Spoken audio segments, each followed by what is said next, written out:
What's up, guys, and welcome back to the channel. Peter Yan is back, and we are so back, and he's going to be champion by the end of 2025. Mark my words, except I'm probably going to end up going back on my words, but never mind that, because we can live in the now and not have to worry about potentially him losing to Marab again, and we can think positively. And I choose to think positively, and while I'm talking to you fine people at 4 a.m. in the morning after having friends over, I'm choosing to think positively, and I believe Peter Yan can win the belt back. He's gonna probably fight O'Malley next in a rematch, I would assume. And yeah, he can probably beat O'Malley, I reckon. In a 5-rounder, I think he would beat O'Malley. I think it's criminal if the UFC books this rematch and doesn't make it 5 rounds. Like, either do it as a 5-round arena main event in America somewhere, or do it as a 5 rounds co-main event of a pay-per-view. Like, if you headline a card, like a weaker pay-per-view with Marab and Umar, and then you put a co-main event of O'Malley Yan, I think that's a banger. Like, you could just kind of make it like a bantamweight card. Fucking chuck, like Jose Aldo vs Dominic Cruz on there or some shit. Just make it a bantamweight card. That'd be cool. You know, like, when they do those, like, the cards or the months where they do 2 pay-per-views and one of them's really strong and the other one's kind of weak. Like, do that. Do just a weaker card, but still a solid fucking main and co-main, and then immediately, winner fights winner of the main and co-main event. That'd be cool. So, but yeah, I should actually probably recap the fucking fight first, before I talk about what's next, which I've already done. But yeah, Peter Yan won pretty comfortably, I would say. Look, it was a 50-45 decision, which I did not disagree with. I probably had it 49-46 Yan.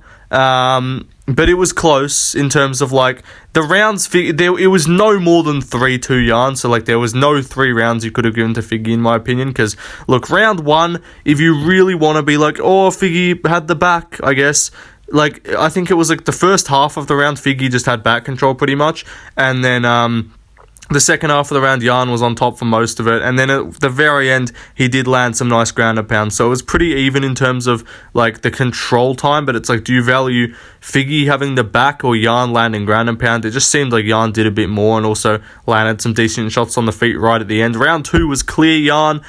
He was just kind of tuning him up a lot and just beating him up, and then at the end of the rounds kind of dumped him down, and that kind of sealed the round for him. Round 3 was also clear Yan, so it's like, in my opinion, clear round 2 and 3 Yan. Round 1, you're really stretching it to give to Figgy. Round 4, Figgy did drop him, but Yan was winning pretty much all of that round, but then Figgy did land a nice shot. So, if you want to be really technical, you can give the 4th to Figgy, but it's still probably Yan. And then the 5th round, again, if you really want to be like, oh, I don't know, man. Like, but no, I thought the 5th was, it was 1, 2, 3, and 5 for Peter Yan. And then round 4, if you want to be generous, I guess, for Figgy. But yeah, it would have been a robbery for sure if Figgy had won that fight. I was kind of expecting like the judge, Derek clearly scores at 48-47 Figueiredo, and I'm just going to be like, what the fuck? But no, thankfully, Yan finally didn't get robbed. 50-45 unanimous, clear decision. But again, credit to Figgy, bro. He stuck in there. His chin was nuts.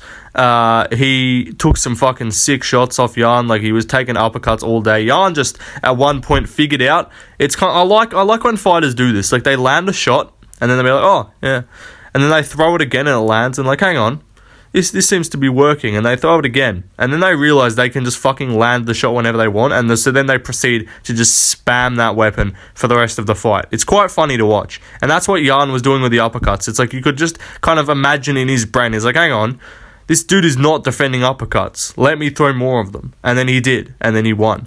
But no, Yan did kind of rock Figgy a bit in like the 3rd from memory. But it was like, there was no point where I was like, damn, bro, Figgy's fucked. Like, it kind of was like, okay, Yan's just building momentum. He's going to kind of tune him up for a bit. But there was no point where I was like, damn, he's about to get fucking finished. Like, there was a bit of worry, I guess, with the knockdown. But even after that, Yan recovered pretty much immediately.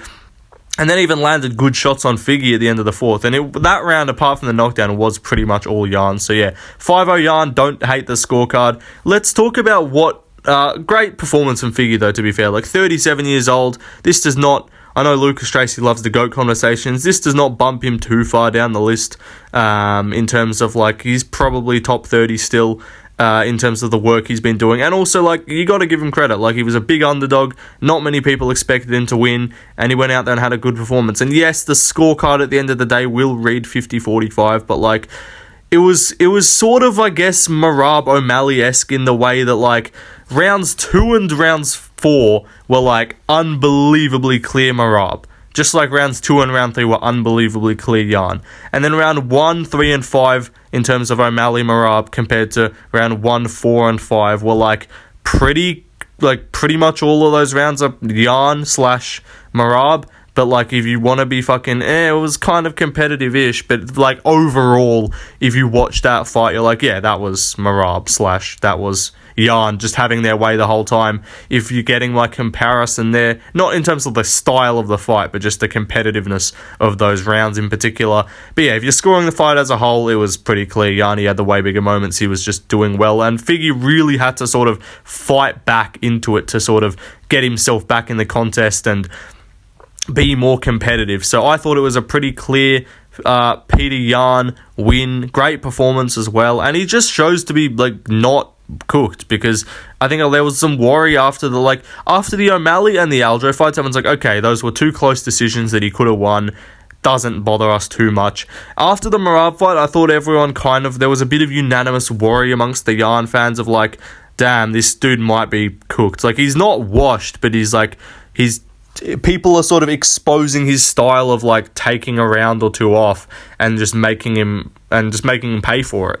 So that was interesting, I guess, to see that he is capable of winning early rounds, which is a good sign if he's going to rematch Merab, or if he's going to fight Umar, or if he's going to fight O'Malley again. Like, make sure you're not at risk of getting fucking robbed, because I'm pretty confident against an Umar or against an O'Malley, Jan can win the 4th and 5th and should win the 3rd, but it's like you just don't want to leave it close enough in the first 3 via not throwing enough output that it's like, oh, maybe, I don't know, like, O'Malley could have won that. So I do think it's a good sign for Jan. I think Merab's always going to be a shit matchup for him.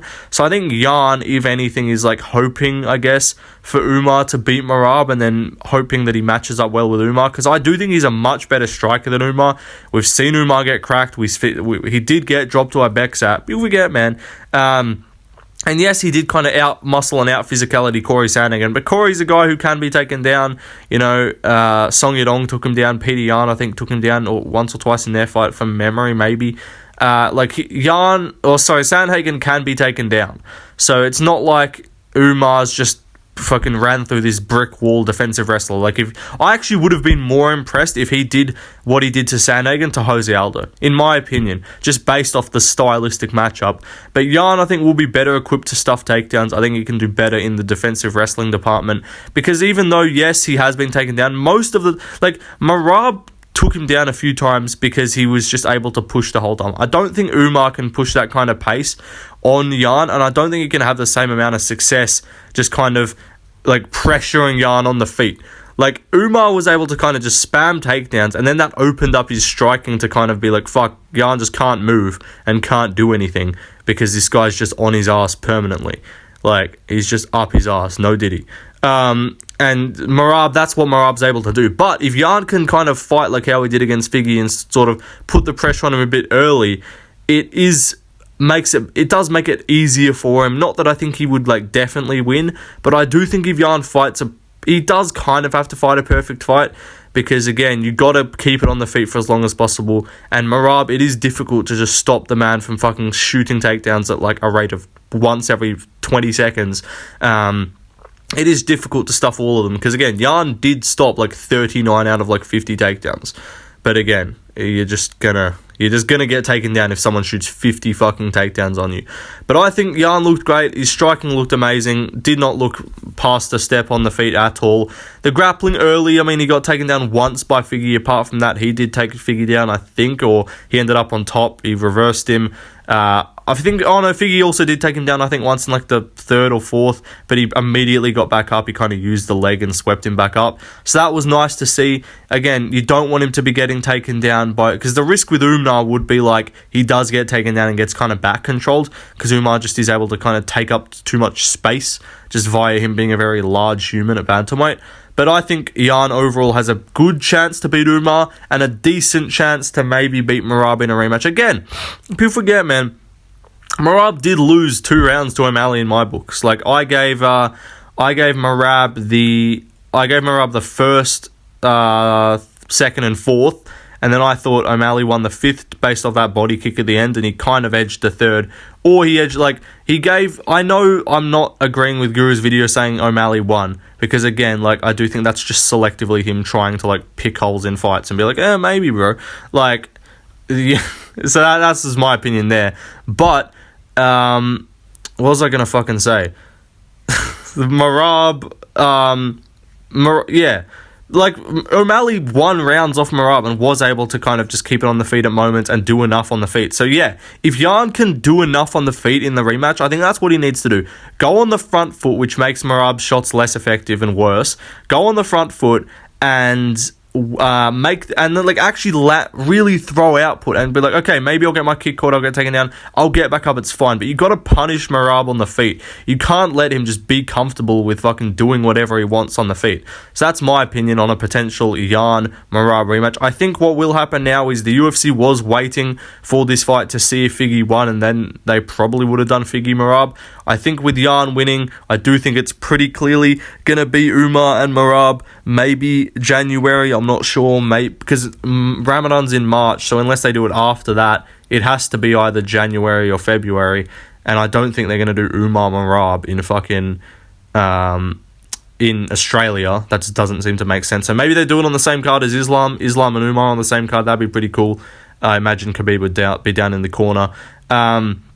But yeah, they probably run Umar Merab as quick as possible, and then Jan, I think, gets the winner, in my opinion. Or you can do Jan O'Malley in the meantime. If Jan's not been the most active fighter recently, so if he wants to sit out, maybe do the winner of this first Jan in like June, July, August kind of time frame, then maybe Jan doesn't fight in the meantime, because O'Malley is also getting surgery. So it's like, if O'Malley's not going to be back till like June, they're not going to wait until June to do O'Malley Jan 2. Meanwhile, at that time frame, we've already had a champion that's been waiting 4 months after winning the belt. Like, I do think if O'Malley's gonna be back in like April, they probably just do O'Malley Jan 2 as like a pay-per-view co-main. But if not, and O'Malley's gonna be out for a hot minute, then yeah, just give Jan the next title shot. He's got 2 in a row.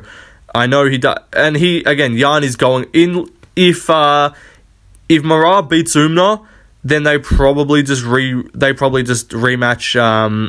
Because Merab's also not that active. So if Merab beats Umar, they probably just rebook or rematch O'Malley and Jan in like the middle of the year for like International Fight Week or something, and just be like, okay, winner gets a rematch with Merab after getting dominated the first time, and then it's like, okay, who gets to really prove it?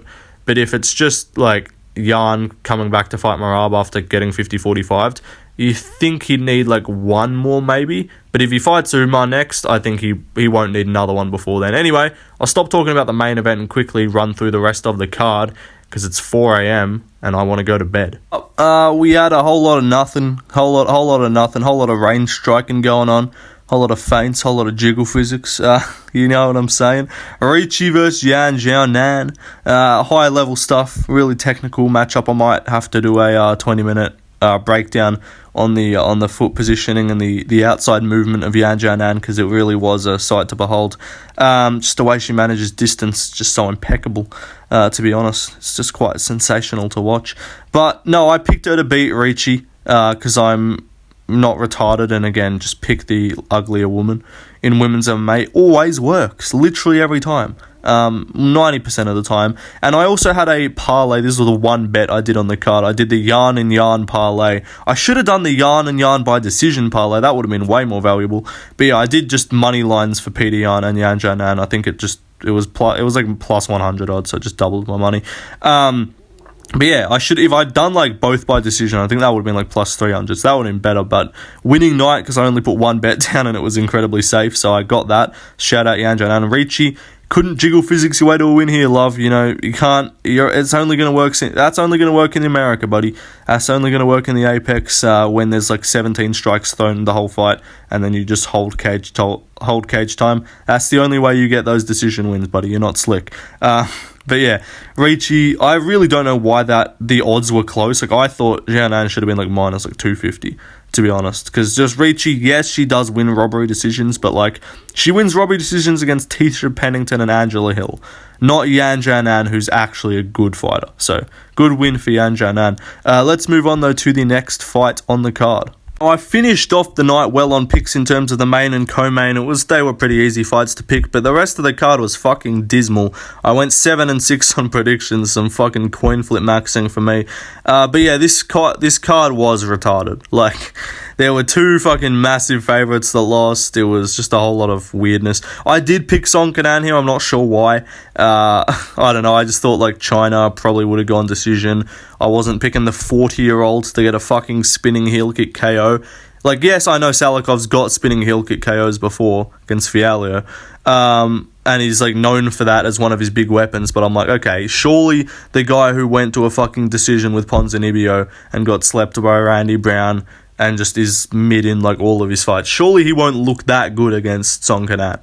But no, he's 40 and he's actually good. So apparently, like, I usually don't like picking 40-year-olds to win, but I guess I should have, just because, again, Kanan's not good. Like, I wasn't thinking he was good, I just thought Salikov was washed, but crazy spinning wheel kick KO from one Muslim Salikov. Really nasty finish. One of the best KOs of the year. Would have been fucking highlight. It's still highlight reel worthy, but like, it would have been like fucking replayed for the next year if he just walked off. Like, KOs are made so much cooler if you just don't throw follow-ups. So that would have been sick. But no, it was a fucking nasty KO. And the way, again, even sometimes, you know, the way the guy falls doesn't make the KO as satisfying. Like, it wasn't quite like Barboza Adam-esque. It was pretty close. The guy was out. But, like, I don't know, just something about the fall didn't make it look quite as sick, but it was still fucking nasty. So, great win for Muslim Salikov. And, yeah, again, bad pick on my end. I thought it was going to go decision. I was like, we'll probably get some Chinese robbery, but it is what it is. Anyway, great fucking finish. I'm not complaining about the KO at all, because it kept the momentum of the card going. Because at this point in time, before the co-main event, the card was fucking rolling. It had some good momentum. Anyway, let's move on to the next fight. Next up, we had the fraud check of the night. Wang Kong, you can't aura max your way to a fucking win if the Brazilian you're fighting is a lesbian, and that's what the predicament that she found herself in tonight. You know, and as soon as I saw Fernandez get the submission and celebrate, and she gave a flex to the camera and kind of like ran aggressively at the cameraman, I'm like, that is a male. That is a dude. So yeah, it's just unlucky, you know. You could be as good of a striker as you want. You can beat Shevchenko, an actual woman in mixed martial arts, but you run into those lesbian Brazilians, bro, you're in trouble. No, but Wang Kong was kind of tuning her up and just having her way, to be honest. And then she got caught with a head kick, got kind of rocked, ended up in some weird scramble, got dropped, I think, with a right hand, and then gets subbed. Very Gomez Haragi-esque. Or not Gomez, Souza Haragi-esque with the knockdown and then just jumping on the back straight away. And again, she is more masculine than you. She is a he. You know, we say she is her or he is him, bro. She is he. Like, she is him. Because Fernandez is a dude. Like, I don't know how to say it. That is Carlos Leal's long-lost fucking little brother. Just on slightly less juice, but still just enough to make the delts pop, you know, as a female in your 30s. Love when you got popping delts and visible shoulder veins as a fucking woman. She's on roids. It's okay. But no, I'm not going to, like, cope. It was a fraud check. Or not fraud check, but, like, it was going to happen. Like, you're just going to get caught. You was kind of being a bit too cocky with your hands down, gets cracked, gets put away, and gets subbed as well. So, Kong Wang, I still think is very good. I still think she will beat the straight portion of the female division. But unfortunately, you've gone down the wrong career path if you're a straight woman. So, yeah, that's just not how it's not going to go well for you. Anyway, let's move on down the card. This fight was pretty good. It wasn't quite as good as the rest of the card. it was still solid though. Like, they had a scrap. Volkan Ozdemir, Carlos Ulberg, these two threw punches at each other pretty hard, rocked each other a couple times. I saw some people for some reason saying robbery. I thought it was pretty clear 2-1 Ulberg based on the second and third, in my opinion. Maybe my memory's very vague because I was watching it at like 1 a.m. or whatever. But no, I thought Ulberg looked okay. I didn't think he looked great, but I just thought he landed the bigger shots. Ozdemir was bloodied up a bit around the nose, probably didn't help his Ks. I think 30-27 is a little bit much. That's kind of like, okay, you're just giving him whatever rounds there are to give. But no, I thought it was a relatively competitive fight, which, I mean, it wouldn't have been like a brutal robbery if Ozdemir won, but I just watching it, maybe I'm bugging, maybe I need to go back and rewatch it, but I thought it was pretty clear Ulberg. I thought he landed the better shots in round 2 and 3. Ozdemir didn't have much going on. I guess he cracked him a few times, but it just looked like Ozdemir was the one getting hurt by punches, and Ulberg was getting kind of like minorly stunned with his, like, he was walking down Ozdemir and kind of hitting him real hard. So I think that fight was always the way it went was always going to go Ulberg. Just like, sometimes they just go on aggression. Not always that they should, but they just go like, this dude's pushing forward, kind of blooding this guy's nose up, and he doesn't look like he's reacting as well to punches. Yeah, I'll give it to Ulberg. So I don't think it was a bad decision, but I think that justifies why they gave it to him, to be honest. Anyway, let's move on to the main card opener. We had Zhang Mingyang. This dude has power for days. He is a very powerful man, plus 10,000 social credit. He gets the KO over Ozzy Diaz in round 1, as I think pretty much everyone predicted. Not a crazy pick on my end. I didn't do a video for this, but I submitted my picks and I had my like methods of victory in my head, I guess. Yeah, I think everyone picked Ming Yang by round 1 KO. That's how he wins all of his fights. This dude's going to be a fucking future under 1.5 better for years to come. He's going to get or get got. He's going to get fucking slept or sleep someone. Right now, he seems like a pretty good prospect. His losses were when he was like 19. So I don't actually mind. Like, you'll see like 5 or 6 losses on his record. They're all when he was like literally a teenager. So now he's kind of growing into himself. He's a fucking big dude. And he's got power for days. Elbowed Ozzy Diaz in the fucking nose. Dropped him. Finished him on the ground. Fair stoppage. Good win for Mingyang Zhang. Called for top 15. I don't mind it. I think after 2 KOs, light heavyweight's just that shit that if you get 2 KOs, go ahead. Fucking, he can fight Anthony Smith. Like, that's what you get. You get the Anthony Smith fraud check test, and if you get fucking guillotined in round 2, then that's tough luck, buddy. But I think he would probably sleep Smith. But that's kind of what I imagine will be next for him. Anyway, let's move on to the next fight. Next up, we had this fight here, which I didn't watch because my mates were over and I had to go make food because those fuckers were hungry. So I'm like, I can't be fucked ordering Uber Eats. I'll just make these burgers. So I went off and made my mates burgers, and they gave me the updates. They told me that Grey Shorts won. That was their communication. They would just like pop their head in at the end of the round to the kitchen and be like, Grey Shorts won the first. Grey Shorts won the second. Close third. I don't know who won. I'll be like, alright, sweet, I got my pick right. I went back and rewatched in like 3 times speed. Just go like that's what the fucking commentary audio sounds like. Yeah, Grey Shorts won. What's his name? Young-soo fucking Ching Chong Bing Bong. The Korean dude won, not the red shorts. That's what we're going with here. Road to UFC.